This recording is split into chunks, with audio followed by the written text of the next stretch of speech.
Erdi koha la 2 porosi. Çfarë porosi? Porositë e Nuhut alayhis salam. Nuk është shkëput ndonjëherë kjo mrekulli që Zoti ka komunikuar me tokën. Çfarë lasi porosi? Atë që kishte thënë Ibrahim alayhis salam. Çfarë lasi porosi? Atë që kishte thënë Musa alayhis salam. Çfarë lasi porosi dy të fundit? Atë që kishte thënë Isa alayhis salam Jezusi. Atë që kishte thënë në fakt Ishaku dhe Ismaili. Atë që tha Zekeria dhe Jahjaja, atë që tha Dauti dhe Sulejmani. Atë që tha edhe Jakubi me Jusufin. Gjithë pejgamberët e Zotit i begatoft në xhenetet e larta dhe ne bashkë me to po të njëjtën gjë. Çfarë tha? As-salatu as-salatu wa ma malakat aymanukum. Tha namazi. Dhe silluni mirë me ato që jetoni bashkë me to. Mos i vrisni bashkëshortet, mos i lëndoni prindrit. Edukojini fëmijët. Respektoje kolegun tuaj.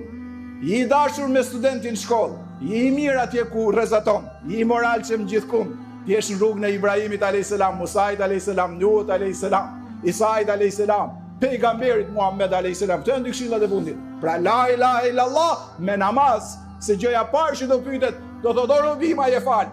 Ti thuash ti jam fal 5 vakte, ka qenë respektues, shkove në xhenet.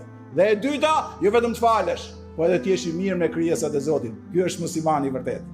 Dhe pejgamberi tha, inna lil mauti lesakarat, si tha Ibrahimi alayhis salam. Tha vdekja i ka mundimet e veta. Ila rafikil a'la, bel ila rafikil a'la. Tha po unë jam i lumtur se po shkoj ke shoqëruesi më i mirë, ke shoqëruesi më i madh, ke Allahu xhelle xhelal. Ku do shkojmë vëllezër motra nderuara?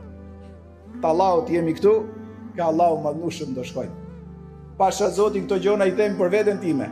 Në rast parë, po shumë.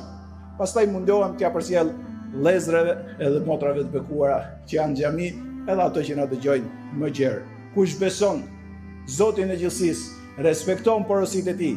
Kush beson 2000 ajetet e Kuranit që flasin botë tjetër dhe i kujton ato shpesh, ky është muslimani dhe muslimania, besimtari dhe besimtarja vërtet që do i gëzojë mirësitë e kësaj bote, do e çojë Allahu madhnushëm në xhenetet e përjetshme. Ashtu qoftë. Amin.